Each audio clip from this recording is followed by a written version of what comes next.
स्वागत है आपका अपने YouTube channel GK crack with Mohit में। दोस्तों आज मैं आपके लिए प्रीवियस ईयर क्वेश्चन पेपर का सेट नंबर 3 लेकर आया हूँ। सेट नंबर 3 है दोस्तों ये, और इससे पहले 2 सेट ऑलरेडी अपलोड हो चुके हैं, 2 सेट ऑलरेडी अपलोड हो चुके हैं। और दोस्तों बता दें कि ये एसएससी एमटीएस के प्रीवियस ईयर के बहुत महत्वपूर्ण क्वेश्चन है, जो दोस्तों आपके 25 क्वेश्चन का एक सेट है वो लेकर के आए हूँ। और ये पेपर तक दोस्तों चलेगा आपका। आपको जैसा कि पता है दोस्तों आपको कि 5 तारीख से लेकर 12 अक्टूबर तक एमटीएस के एग्जाम चालू होने वाले हैं। और आई होप आपने अपनी तैयारी अच्छी कर ली होगी और अभी भी आप अपनी तैयारी पर जुटे होंगे। अभी तक आपने सारा सिलेबस पढ़ लिया होगा, सारी चीज़ें खत्म कर देंगे। अब दोस्तों आपका केवल टाइम बचता है, तो वो सिर्फ अब टाइम है आपका प्रीवियस ईयर सेट लगाने के और प्रैक्टिस करने की। तो जितना ज़्यादा हो सके दोस्तों उतनी प्रैक्टिस करिए और जितना ज़्यादा हो सके प्रीवियस ईयर क्वेश्चनों को देखिए। और दोस्तों प्रीवियस ईयर क्वेश्चन, रही बात जीएस की, तो जीएस की दोस्तों आप टेंशन नहीं लीजिए। जीएस के मैं आपको पर डे, जब तक आपका पेपर नहीं हो जाता तब तक मैं डेली एक practice set previous year question का मिलता रहेगा। और दोस्तों नए नए क्वेश्चन भी इसमें ऐड होते रहेंगे। अब देखो दोस्तों, इसमें गिनती के तो दोस्तों वैसे 25 क्वेश्चन, लेकिन मैं इन क्वेश्चनों में एक्स्ट्रा जानकारी भी देता रहता हूँ। तो ये कम से कम 50 से 60 क्वेश्चन आपके बनते हैं। और आप वीडियो में अंत तक बने रहिए, बहुत सारे एक्स्ट्रा फैक्ट जानने को मिलेंगे। और दोस्तों बहुत से क्वेश्चन ऐसे हैं जो आपने पढ़े होंगे, तो उनके जवाब भी आपको देने हैं। और जितने हो जाए 25 में से जितने दोस्तों आपके होते हैं, 25 में से आपके नंबर जितने आते हैं, तो कमेंट बॉक्स पर ज़रूर कमेंट करिएगा। और जो क्वेश्चन पूछूंगा आपसे, 2-3 क्वेश्चन मैं आपको होमवर्क के लिए देता हूँ, तो उसका भी जवाब आप कमेंट बॉक्स पर दीजिएगा। तो चलिए दोस्तों वीडियो शुरू करते हैं। वीडियो दोस्तों, भारतीय संविधान में निम्नलिखित में कौन सी विशेषता को सोवियत सोशलिस्ट रिपब्लिक यूएसएसआर से लिया गया। दोस्तों उस समय यूएसएसआर हुआ करता था जिस समय अपना संविधान बना था। तो कौन सा ऐसा संविधान में विशेषता है जो सोवियत सोशलिस्ट रिपब्लिक द्वारा ली गई है। तो बताइए दोस्तों में क्या राइट आंसर हो जाए। ऑप्शन नंबर ए मौलिक अधिकार लिया गया, या ऑप्शन नंबर बी पंचवर्षीय योजना ली गई, या ऑप्शन नंबर सी प्रस्तावना लिया गया, या ऑप्शन नंबर डी समवर्ती सूची लिया गया। बताइए दोस्तों क्या लिया गया। तो दोस्तों इसका राइट आंसर हो जाएगा ऑप्शन नंबर बी पंचवर्षीय योजना। क्या हो जाएगा दोस्तों, पंचवर्षीय योजना लिया गया। अब देखिए दोस्तों, जो अन्य दिए हुए हैं, तो मौलिक कर्तव्य, मौलिक अधिकार दोस्तों, सॉरी मौलिक अधिकार आपके लिए गए यूएसए से। क्या लिया गया दोस्तों, यूएसए से, यानी कि यूएसए अमेरिका से लिया गया। और समवर्ती सूची दोस्तों आपका ऑस्ट्रेलिया से लिया गया। कहाँ से लिया गया दोस्तों, ऑस्ट्रेलिया से लिया गया। और प्रस्तावना में जो दोस्तों न्याय की बात है, वो भी सोवियत संघ रूस से ली गई है। चलिए दोस्तों अगला क्वेश्चन देखते हैं। अगला क्वेश्चन है दोस्तों, डुगोंग किस जैव संरक्षण क्षेत्र का प्रमुख जीव है। बताइए डुगोंग जो है वो किस जैव मंडल संरक्षण का जीव है। दोस्तों एक जीव का नाम है डुगोंग जीव का नाम है, वो किस जैव मंडल संरक्षण क्षेत्र का प्रमुख जीव। तो ऑप्शन नंबर ए सिमलीपाल, या ऑप्शन नंबर बी मन्नार की खाड़ी, या ऑप्शन नंबर सी मानस, या ऑप्शन नंबर डी रण का कच्छ। बताइए इनमें से राइट आंसर क्या होगा। तो दोस्तों इसका राइट आंसर होगा ऑप्शन नंबर बी मन्नार की खाड़ी। क्या हो जाएगा दोस्तों, मन्नार की खाड़ी। मन्नार की खाड़ी जो डुगोंग जो जीव है दोस्तों, मन्नार की खाड़ी में रहता है। अब दोस्तों मन्नार की खाड़ी है कहाँ, तो मन्नार की खाड़ी दोस्तों मैं बता दें कि जो आपका ये एरिया पड़ता है श्रीलंका वाला, तो श्रीलंका के पश्चिमी भाग पर और इसके दक्षिण पूर्व पर पड़ता है। और इधर पे दोस्तों जो अपना अंडमान निकोबार है, तो निकोबार के साइड पर ये मन्नार की खाड़ी पड़ती है। सिमलीपाल दोस्तों आपका एक बायोस्फीयर रिजर्व है, ये आपका उड़ीसा में पड़ता है दोस्तों। सिमलीपाल, सतकोसिया, गैरमाथा और चिल्का झील भी उड़ीसा में पड़ती है। मानस दोस्तों असम में, कहाँ पर है दोस्तों, मानस असम में। असम में दोस्तों एक बहुत ही फेमस काजीरंगा दोस्तों, काजीरंगा असम में, ये तो पूछा है, ये सबको पता है। लेकिन दोस्तों इससे एक इससे क्वेश्चन बनता है आपका। वो क्वेश्चन है दोस्तों, क्वेश्चन ये है कि एक सींग वाला गैंडा, कौन सा दोस्तों, एक सींग वाला गैंडा के लिए प्रसिद्ध क्या है। एक सींग वाले गैंडे के लिए ऐसी कौन सी वो प्रसिद्ध है दोस्तों। तो क्या हो जाएगा इसका राइट आंसर। इसका राइट आंसर दोस्तों हो जाएगा आपका, एक मिनट दोस्तों, इसका राइट आंसर हो जाएगा काजीरंगा। क्या हो जाएगा दोस्तों, काजीरंगा। रण का कच्छ दोस्तों पता ही है आपको कहाँ पर है, रण का कच्छ गुजरात में। तो चलिए दोस्तों अगले क्वेश्चन पर चलते हैं। अगला क्वेश्चन ये दोस्तों, निम्नलिखित में से कौन सी नोबल गैस अचेतन शोधन करने के उपयोग में की जाती है। अब देखो दोस्तों, अचेतन शोधन करने से आप क्या समझते हैं। अचेतन शोधन, अचेतन का मतलब है बेहोश करना। क्या होता है दोस्तों, बेहोश करना। अब बताइए कि इनमें से कौन सी ऐसी गैस है जो बेहोश करने के काम में ली जाती है। Option number A argon, option number B xenon, option number C radon, या ऑप्शन नंबर डी हीलियम। बताइए इनमें से राइट आंसर क्या हो जाएगा।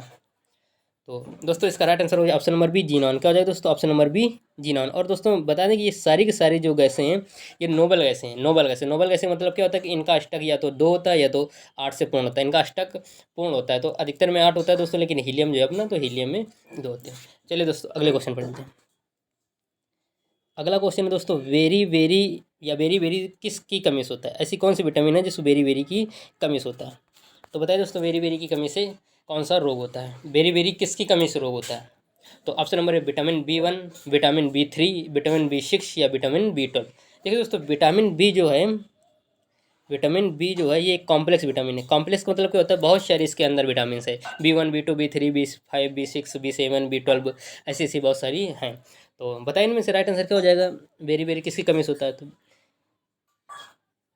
तो दोस्तों इसका राइट आंसर हो जाएगा option number A vitamin B1। क्या हो जाएगा दोस्तों, विटामिन A B1। अब देखिए दोस्तों, कभी कभी आपसे पूछ लिया जाएगा कि बताइए कि विटामिन B1 का नाम क्या है। विटामिन B1 इनका रासायनिक नाम क्या है। क्या दोस्तों, इनका रासायनिक नाम पूछ लिया जाता है। तो इसका रासायनिक नाम विटामिन B1 का होता है थायमीन। क्या होता है दोस्तों, थायमीन। विटामिन B1 का रासायनिक नाम थायमीन होता है। विटामिन B3 का दोस्तों रासायनिक नाम होता है पेंटाथोन। क्या होता है दोस्तों, पेंटाथोन। और विटामिन B6 का दोस्तों अगर रासायनिक नाम पूछा जाए तो पेरिडॉक्सिन। और विटामिन B12 का तो दोस्तों बहुत ही सरल है, साइनोकोबालामिन। क्या दोस्तों, साइनोकोबालामिन। अब देखो दोस्तों, मेरा आपसे एक क्वेश्चन है कि आप विटामिन D और विटामिन K इनके रासायनिक नाम जो क्या हैं वो आप कमेंट बॉक्स पर कमेंट करिएगा। चलो दोस्तों अगले क्वेश्चन पर चलते हैं। अगला क्वेश्चन है आपका, आईने अकबरी के लेखक कौन है। बताइए दोस्तों, आईने अकबरी के लेखक कौन है। देखिए दोस्तों, बता दूं कि सारे के सारे क्वेश्चन आपके प्रीवियस ईयर के हैं और ये कई बार पूछे भी जा चुके हैं। ऐसा नहीं, मैंने जब एनालिसिस किया तो बहुत सारे क्वेश्चन जो आपके रिपीट हुए हैं, तो इस हिसाब से मैं ऐसे ऐसे क्वेश्चन लेकर आया हूँ जो आप हो सकता है कि आपको एसएससी के किसी न किसी सेट पर ये सारे क्वेश्चन कहीं ना कहीं से आपको देखने को जरूर मिलेंगे। तो दोस्तों लगाते रहिए। और जीएस की तो टेंशन लीजिए ना, प्रीवियस ईयर पे क्वेश्चन मैं इतने दोस्तों आपको करा दूंगा, कम से कम 25 से 30 सेट कराऊंगा इस सीरीज में। तो उसकी टेंशन लीजिए, बस आप डेली दोस्तों सीरीज को लेते रहिए और जो जो क्वेश्चन मैं आपसे करता हूँ क्वेश्चन कमेंट बॉक्स करते जाइए, और जीएस की आपको टेंशन लेने की जरूरत नहीं। तो बताइए दोस्तों, अगला क्वेश्चन क्या था कि आईने अकबरी के लेखक कौन है। बताइए, आईने अकबरी जो है दोस्तों किसके लेखक, आईने अकबरी ने जो लेखन किया है तो कौन है। Abul Fazal, option number B Gulbadan Begum, option number C Alberuni, option number D Badayuni. किसने लिखा है बताइए दोस्तों।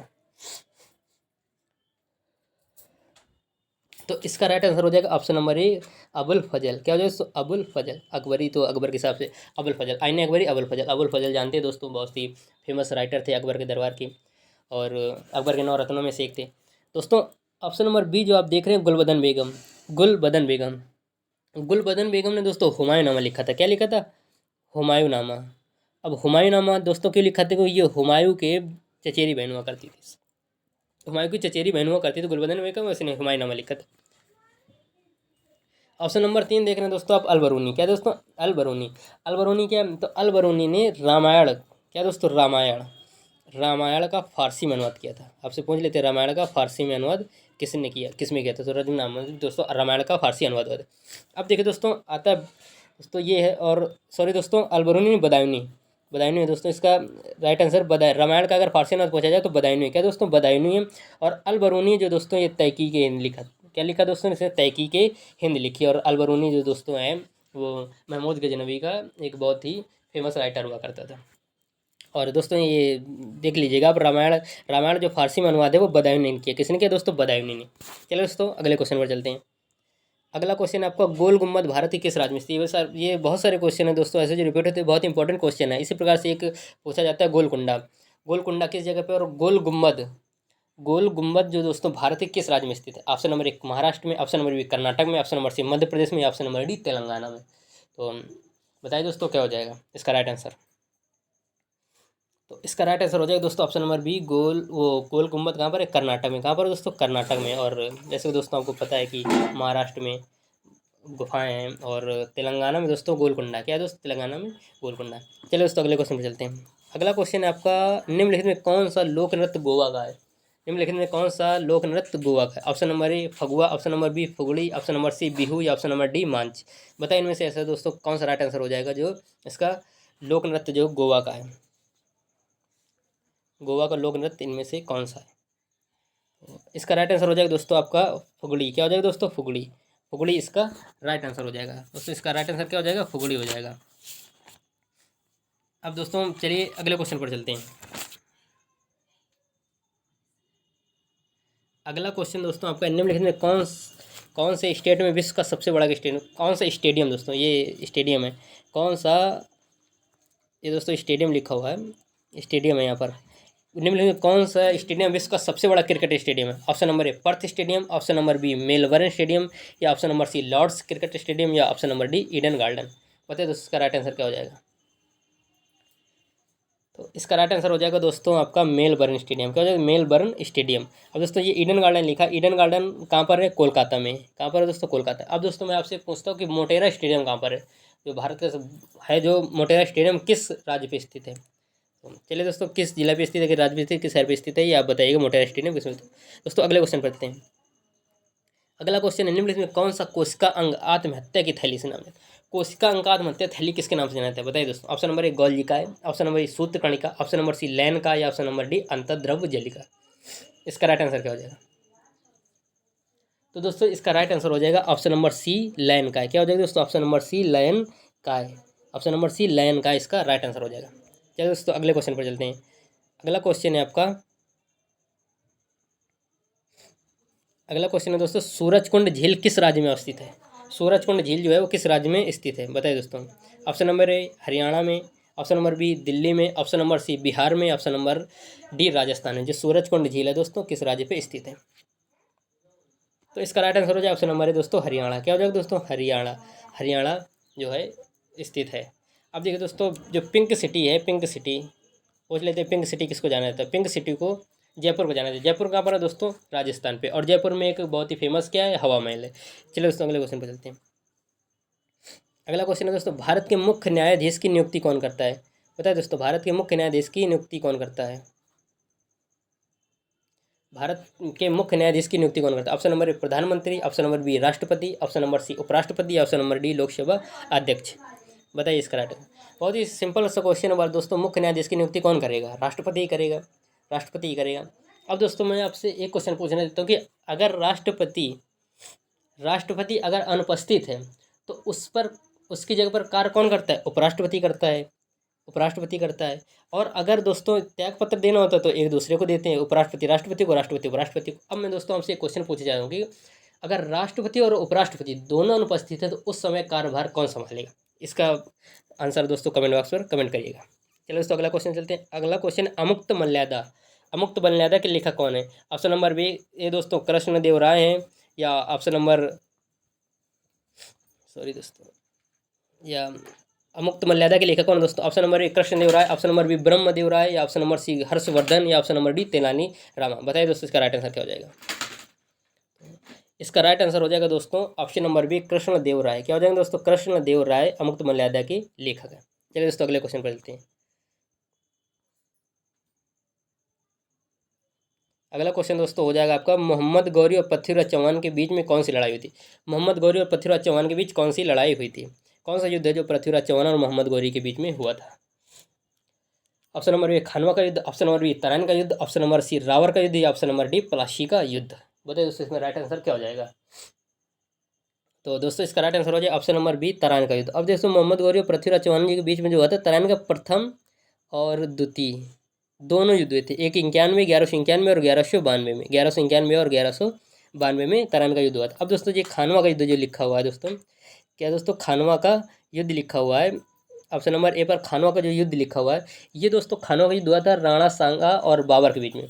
राणा सांगा और बाबर के बीच में कब हुआ था? 1527 में। दूसरा युद्ध है इसका, पहला युद्ध पानीपत का, तो दूसरा युद्ध बाबर का 1527 में खानवा का युद्ध था। तीसरा लिखा रावर का युद्ध। रावर का युद्ध दोस्तों होता है आपका मोहम्मद बिन कासिम पहला मुस्लिम आक्रमण, और किसके खिलाफ होता है? तो दोस्तों राजा दाहिर के खिलाफ। राजा दाहिर के खिलाफ मोहम्मद बिन कासिम रावर का युद्ध।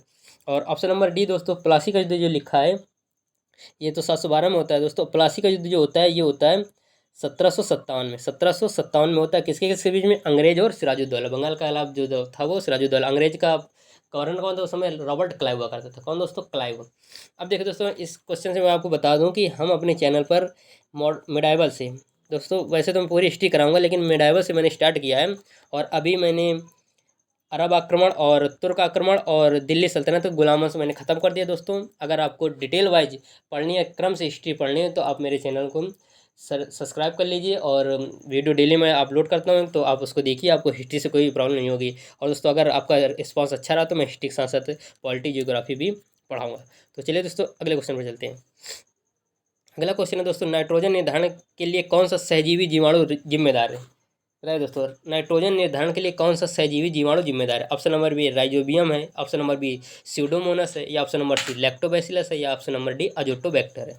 बताइए इसका राइट आंसर क्या हो जाएगा? तो इसका राइट आंसर हो जाएगा ऑप्शन नंबर ए राइजोबियम जो है दोस्तों, क्या हो जाएगा? राइजोबियम। राइजोबियम दोस्तों हो जाएगा इसका आंसर हो जाएगा। नाइट्रोजन निर्धारण के लिए सहजीवी कौन सा है? राइजोबियम है। कौन है दोस्तों? राइजोबियम है। चलिए दोस्तों अगले क्वेश्चन पर चलते हैं। दोस्तों अगर वीडियो अच्छा लग रहा हो, क्वेश्चन आपको हेल्पफुल लग रहे हो और एक्स्ट्रा जो जानकारी दीजिए रही, अगर आपको हेल्पफुल लग रही हो तो आप वीडियो को लाइक जरूर करें, अपने दोस्तों के साथ शेयर करें और चैनल को सब्सक्राइब जरूर कर लें, पास में बने बेल आइकन को भी दबा लें, जिससे जब भी कोई वीडियो पड़ता है तो उसका पहले नोटिफिकेशन आपके मोबाइल पर पहुंच जाए। अगला क्वेश्चन है दोस्तों, जीएसटी परिषद में कितने सदस्य हैं? बताइए दोस्तों, जीएसटी परिषद है उसमें कितने सदस्य हैं? Option number A 33, option number B 30, option number C 24, या ऑप्शन नंबर डी 12। तो दोस्तों इस क्वेश्चन का आंसर बताने से पहले मैं आपसे क्वेश्चन पूछूंगा कि जीएसटी भारत में कब लागू हुई, और जीएसटी भारत में कब लागू हुई, किसकी सिफारिश पर लागू हुई, और जीएसटी लागू करने वाला पहला देश कौन है, और उसने सबसे पहले कब लागू की थी। ये दोस्तों आपसे 4 क्वेश्चन है, या आप क्वेश्चन के जवाब मुझे कमेंट बॉक्स पर जरूर दीजिएगा। तो इसका राइट आंसर हो जाए ऑप्शन नंबर ए 33। कितने हैं दोस्तों? ऑप्शन नंबर ए 33 सदस्य हैं जीएसटी परिषद में। चलिए तो अगले क्वेश्चन पर चलते हैं। अगला क्वेश्चन है, भारत में कम्युनिस्ट पार्टी का गठन कब हुआ था? भारत में कम्युनिस्ट पार्टी का गठन कब हुआ था? Option number A 1925, option number B 1922, या ऑप्शन नंबर सी 1930, या ऑप्शन नंबर डी 1942। बताइए दोस्तों इसका राइट आंसर कहाँ हो जाएगा? तो दोस्तों इसका राइट आंसर हो जाए ऑप्शन नंबर है 1925। का हो जाएगा 1925 में कम्युनिस्ट पार्टी का गठन हुआ था। कम्युनिस्ट पार्टी का गठन हुआ था दोस्तों। 1922 जो लिखा है 1922 दोस्तों बहुत ही फेमस है दोस्तों। क्यों फेमस है? क्योंकि इसी में दोस्तों चौरी चौरा कांड हुआ था। क्या हुआ था दोस्तों? चौरी चौरा कांड हुआ था। ऑप्शन नंबर सी जो 1930 लिखा हुआ है, 1930 लिखा हुआ दोस्तों प्रथम गोलमेज सम्मेलन होता है। प्रथम गोलमेज सम्मेलन था 1942 में दोस्तों। भारत छोड़ो प्रस्ताव आंदोलन, जो भारत छोड़ो आंदोलन था वो भी हुआ था, और क्रिप्स मिशन भी इसी में आया था 1942 में। चलिए दोस्तों अगले क्वेश्चन मिलते हैं। अगला क्वेश्चन है, द साइलेंट क्राई के लेखक कौन है? बताइए द साइलेंट क्राई के लेखक कौन है? ऐसे दोस्तों किताबें बहुत आती हैं, मैं डेली आपको 1 से 2 किताबें करवाता हूँ दोस्तों, और ये आप करंट की जो किताबें और कुछ इंपॉर्टेंट किताबें ये आप लोग जरूर देख कर जाइएगा। एक किताब से क्वेश्चन जरूर आता है। इसका राइट आंसर इसका दोस्तों क्या हो जाएगा? द साइलेंट क्राई के लेखक कौन है? Option number A Haruki Murakami, option number B Kenzaburo Oe, या option number C John Milton, या option number D Shashi Tharoor. बताइए दोस्तों इसका राइट आंसर क्या हो जाएगा? तो इसका राइट आंसर हो जाएगा केंजाबुरे ओए। क्या हो जाएगा दोस्तों? केंजाबुरे ओए साइलेंट क्राई के लेखक है दोस्तों। ऑप्शन नंबर डी जो आप शशि थरूर देख रहे हैं, बहुत ही फेमस राइटर है, इंग्लिश के बहुत फेमस राइटर हैं। तो इनकी कोई एक इंपॉर्टेंट बुक आपको पता हो तो आप कमेंट बॉक्स पर कमेंट कर दीजिएगा। चलिए दोस्तों अगले क्वेश्चन मिलते हैं। अगला क्वेश्चन आपका, राजकोषीय घाटा का अर्थ क्या है? राजकोषीय घाटा का अर्थ क्या है? ऑप्शन नंबर ए सरकार द्वारा एकत्रित कुल राजस्व है, या ऑप्शन नंबर बी सरकार के कुल राजस्व और कुल व्यय का अंतर है, या दोस्तों सरकार का कुल व्यय है, या सरकार द्वारा ली गई कुल उधार राशि है। तो राजकोषीय घाटा का अर्थ क्या होता है दोस्तों? अर्थ ये होता है कि अगर कोई राजकोषीय में घाटा लग रहा है तो इसका ये मतलब ही खर्चे ज़्यादा हैं, हम कमा उतना नहीं पा रहे हैं जितना हमें खर्चा हो रहा है। तो इस प्रकार से दोस्तों इसका राइट आंसर क्या हो जाएगा कि हम सरकार का जो राजस्व है वो वसूल कम पा रही है जितना वो व्यय कर रही है। राजस्व वसूल कम पा रही है जितना वो व्यय कर रही है, तो इसी में घाटा लगेगा दोस्तों। तो यही इसका राइट आंसर हो जाएगा ऑप्शन नंबर बी, सरकार के कुल राजस्व और कुल व्यय का अंतर ही उसका हो जाएगा। अगला क्वेश्चन है, पारसी नववर्ष को निम्नलिखित में से नाम से जाना जाता है। बताइए दोस्तों पारसी नववर्ष को किस नाम से जाना जाता है? जो पारसियों का नया वर्ष होता है उसको किस नाम से जाना जाता है? Option number B Ugadi, option number B Navroz, option number C पेटी, या ऑप्शन नंबर डी पुथंडू। इसका राइट आंसर क्या हो जाएगा? तो दोस्तों इसका राइट आंसर हो जाएगा ऑप्शन नंबर बी नौरोज। क्या हो दोस्तों? नौरोज हो जाएगा। चलिए दोस्तों अगले क्वेश्चन पर चलते हैं। और दोस्तों नौरोज जो है तो आप बताइएगा हिस्ट्री में मध्यकालीन भारत में दिल्ली सल्तनत में ऐसा कौन सा राजा था जिसने नौरोज त्यौहार मनाया था, नौरोज त्यौहार मनाने की प्रथा चालू की थी? बताइए दोस्तों। इसका अगला क्वेश्चन है, वॉर एंड पीस पुस्तक किसके द्वारा लिखी गई? देखिए दोस्तों एक क्वेश्चन मैं आपको पीछे करवा चुका हूँ, पुस्तक है ये। तो 1 से 2 क्वेश्चन आपको पुस्तक जरूर मिलते हैं, अगर 2 नहीं मिलेंगे तो एक तो आपका पक्का ही क्वेश्चन मिल जाता है। तो बताइए दोस्तों वॉर एंड पीस पुस्तक के लेखक कौन है? Option number A Leo Tolstoy, option number B Dalai Lama है, option number C Maroof Raza है, या option number D H B. Wells है। बताइए इसका राइट आंसर क्या हो जाएगा? तो दोस्तों इसका राइट आंसर हो जाएगा बहुत ही सिंपल है, Leo Tolstoy. Leo Tolstoy War and Peace के लेखक हैं लियो टॉल्स्टॉय। चलिए दोस्तों अगले क्वेश्चन पर चलते हैं। क्वेश्चन है दोस्तों आपका, डेबिट कार्ड में कितने अंक होते हैं? डेबिट कार्ड में कितने अंक होते हैं? ऑप्शन नंबर ए 15 है, ऑप्शन नंबर बी 16 है, ऑप्शन नंबर सी 14 या option number D 17। Debit card में कितने अंक होते हैं? इसका राइट आंसर हो जाएगा दोस्तों ऑप्शन नंबर सी 16। क्या हो जाएगा दोस्तों? ऑप्शन नंबर सी 16 हो जाएगा। अब दोस्तों मैं आपसे एक क्वेश्चन है मेरा कि आप बताइए कि आधार कार्ड में कितने अंक होते हैं? आधार कार्ड में कितने अंक होते हैं, ये आप कमेंट बॉक्स पर कमेंट करिएगा। निम्नलिखित में किस राज्य वंश की स्थापना कुतुबुद्दीन ऐबक ने की थी? अब देखिए दोस्तों, ये सारी जो क्वेश्चन है, ये सारा क्वेश्चन मैं आपको डिटेल में बहुत अच्छे से करवा चुका हूँ अपने क्लासेस में। अपने हिस्ट्री क्लास में मैंने बहुत अच्छे से इसको कवर किया हुआ है। ये क्वेश्चन अगर आपने हिस्ट्री क्लास देखी तो बहुत ही आसानी से बता देंगे। कुतुबुद्दीन ऐबक जो है किस वंश की स्थापना करता है, किस राजवंश की स्थापना करता है? चेरा राजवंश, नंद राजवंश, सुंग राजवंश या गुलाम राजवंश? बताइए, गुलाम वंश की या सुंग वंश की या नंद वंश की या चेर वंश की? ये आप बताइएगा। तो इसका राइट आंसर हो जाए ऑप्शन नंबर डी, गुलाम वंश की। क्या हो जाएगा दोस्तों? गुलाम वंश की। ये था कौन? मोहम्मद गौरी का गुलाम था, जिसको दिल्ली अजमेर दे दिया गया था और वहीं से गुलाम वंश की स्थापना करता है। कब करता है दोस्तों? 1206 में करता है। इसकी मृत्यु कब हो जाती है? 1210 में हो जाती है। लेकिन दिल्ली का, अगर दोस्तों गुलाम वंश का दिल्ली का वास्तविक संस्थापक माना जाता है तो वो है इल्तुतमिश को। चलिए दोस्तों अगले क्वेश्चन पर चलते हैं। अगला क्वेश्चन है, भारतीय संविधान के किस अनुच्छेद के तहत हिंदी को राजभाषा घोषित किया गया? बताइए दोस्तों, इसका राइट आंसर क्या हो जाएगा? ऑप्शन नंबर आर्टिकल 273 के अनुसार, या आर्टिकल 343, या आर्टिकल 360, या आर्टिकल 370? बताइए दोस्तों। तो इसका राइट आंसर क्या हो जाएगा? इसका राइट आंसर हो जाएगा ऑप्शन नंबर बी 343। क्या हो जाएगा दोस्तों? 343 में तहत हिंदी को राजभाषा घोषित। देखिए गौर करिएगा दोस्तों, राजभाषा है, हिंदी राष्ट्रभाषा नहीं है। अगर आपसे पूछा जाए कि हिंदी कौन सी भाषा है, तो हिंदी राजभाषा है, ना कि राष्ट्रभाषा। क्योंकि राष्ट्र का मतलब होता है हिंदी सब जगह चलनी चाहिए, जबकि दोस्तों कहीं कहीं तो हिंदी बिल्कुल ही नहीं जानते हैं। तो इस प्रकार से हिंदी राजभाषा हो गई, राजभाषा हो गई, ना कि राष्ट्रभाषा है। किस आर्टिकल में लिखा है? 343 में लिखा है। आर्टिकल जो 360 लिखा दोस्तों, आर्टिकल 360, ये दोस्तों वित्तीय आपात से संबंधित है। किससे? वित्तीय आपात से संबंधित आपातकाल लगता है 362, 64 और ये लगता है। और दोस्तों उसके बाद ऑप्शन नंबर डी जो लिखा है आर्टिकल 370, क्या लिखा दोस्तों? आर्टिकल 370। आर्टिकल 370 क्या है दोस्तों? आर्टिकल 370 जम्मू कश्मीर को जो विशेष दर्जा देता था, तो वो दोस्तों आर्टिकल 370 है। चलिए दोस्तों अगले क्वेश्चन पढ़ते हैं। अगला क्वेश्चन है, सिख धर्म के 5वें गुरु कौन थे? अब दोस्तों इसमें आपको पता होना चाहिए कि पहले गुरु कौन थे, दूसरे कौन थे, तीसरे, ऐसे काउंटिंग याद होनी चाहिए, तब आपको पता चलेगा इसमें कौन से। तो बताइए 5वें गुरु कौन थे? तो 5वें ऑप्शन नंबर ए Guru Angad, option number B गुरु रामदास, या ऑप्शन नंबर सी गुरु अर्जुन देव, या ऑप्शन नंबर डी गुरु हर राय? बताइए दोस्तों कौन से हो जाएंगे जो इसके आंसर हो जाएगा? तो बता दें दोस्तों, गुरु अंगद जो थे ये दूसरे नंबर के थे। कौन थे दोस्तों? दूसरे नंबर के। और ये चौथे नंबर के थे, और ये 5वें नंबर के थे, और दोस्तों गुरु हर राय 7वें नंबर के थे। कौन से नंबर के थे दोस्तों? 7वें नंबर के थे। गुरु हर राय 7वें नंबर के थे। अब देखो इससे राइट आंसर आपको पता चल गया कौन थे दोस्तों? गुरु अर्जुन देव 5वें थे।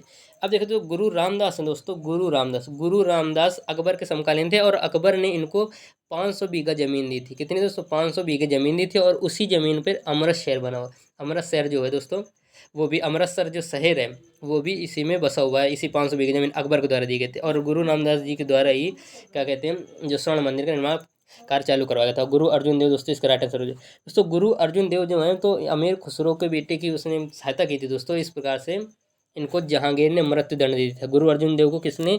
जहांगीर ने मृत्यु दंड दे दिया। आपसे डायरेक्ट क्वेश्चन पूछा जाता है कि जहांगीर ने निम्न से किसको मृत्यु दंड दिया था? तो अर्जुन देव को। किसको? अर्जुन देव को। चलिए दोस्तों अगला क्वेश्चन पर चलते हैं। अगला और लास्ट क्वेश्चन है आपका।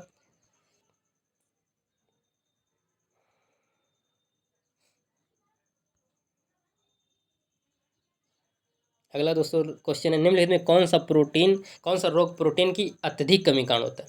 बताओ दोस्तों, प्रोटीन की अत्यधिक कमी कारण कौन सा रोग हो जाता है? Option number A kwashiorkor, option number B anaemia, option number C osteoporosis, या ऑप्शन नंबर डी गंडमाला? बताइए दोस्तों। गंडमाला गोइटर जिसको दोस्तों बोलते हैं घेंगा रोग। तो बताइए क्या हो जाएगा इसका राइट आंसर? तो दोस्तों इसका राइट आंसर हो जाएगा ऑप्शन नंबर ए क्वासिओरकर। क्या हो जाएगा दोस्तों? क्वासिओरकर प्रोटीन कमी से होता है। किसकी कमी से? प्रोटीन कमी से। दोस्तों एनीमिया जो लिखा हुआ है, एनीमिया, एनीमिया B6 की कमी से होता है, विटामिन B6 की कमी से। कौन कमी? और दोस्तों ऑस्टियोपोरोसिस विटामिन डी, और गंडमाला जो दोस्तों ये विटामिन डी किसके द्वारा? विटामिन डी के द्वारा। किसके द्वारा दोस्तों? विटामिन डी के द्वारा। और कहाँ पर होता है? तो ये थायराइड ग्रंथि पर होता है। कहाँ पर? थायराइड ग्रंथि पर, गले में होता है। ये यहाँ पर दोस्तों हो जाता है, गले में जो आपका गला है, और यहाँ पर क्या हो जाता है कि ये जो घेंगा रोग हो जाता है उसी गंडमाला गोइटर बोलते हैं। तो विटामिन डी की कमी से होता है। तो दोस्तों कैसा लगा वीडियो? अगर वीडियो अच्छा लगा है तो वीडियो को लाइक करिए, शेयर करिए और सब्सक्राइब करिए। अगर अत्यधिक जानकारी जो है दोस्तों आपको अच्छी लगी हो तो आप वीडियो को ज़्यादा से ज़्यादा शेयर करें, और चैनल को सब्सक्राइब जरूर कर लें। और ऐसे ही लेटेस्ट वीडियो, और ऐसे ही अगर आपको प्रैक्टिस पेपर चाहिए तो आप वीडियो को सब्सक्राइब जरूर कर लीजिएगा। थैंक यू दोस्तों।